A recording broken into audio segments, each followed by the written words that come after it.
Hello guys welcome to my blog. आज चाहिँ म फुलबारी आएको छु बुटलको है। आज चाहिँ म हजुरहरूलाई फुलबारीमा के गरेँ भनेर देखाउँछु।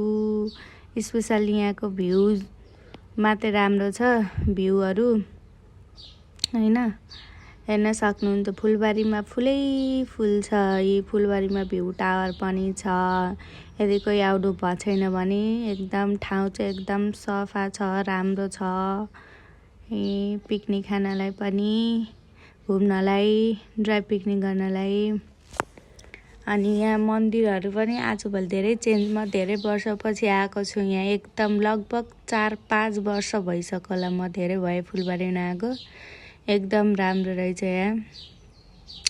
प्लान्टहरू पनि एकदम धेरै छ। यो चाहिँ यो भर्खरै यो व्हाइट कलरको देख्नुभयो कि नै हो, त्यो चाहिँ सेम मुमिनको जस्तै। फुलबारीमा धेरै फुलहरू छन् है। मैले चाहिँ मेरो फोटो मतलब मैले धेरै भयो मैले भ्लग नबनाएको, त्यही भएर मैले फेसै देखाएन। क्यामेरा पनि मैले आडे पाडे त्यस्तो राम्रोसँग मैले गरे छैन मतलब मैले राम्रोसँग समात्न जानेको छैन। त्यही भएर मैले यो सिधै गरेको भएर स्क्रिनमा पनि सानो आएको होला। अनि म चाहिँ भोइस ओभर गरेको, रियल भोइसलाई काटेर चाहिँ मैले भोइस ओभर गरेको।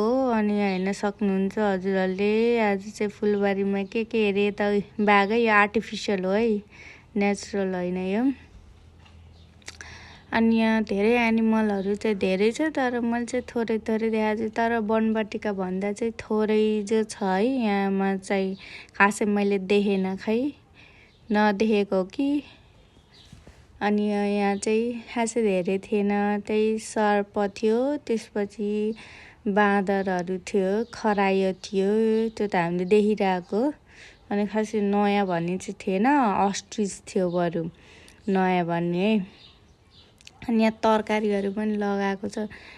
सिनहरू मात्रै छ, राम्रो छ फोटो खिच्नको लागि, घुम्नको लागि, भ्यू राम्रो हो। हेर्नु हाँस पनि राखेको छ नै यहाँ।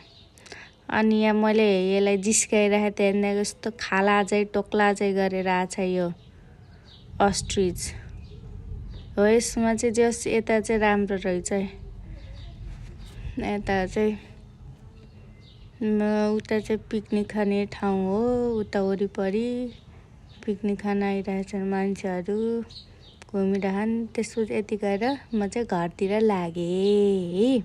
आजलाई यति, बाई बाई।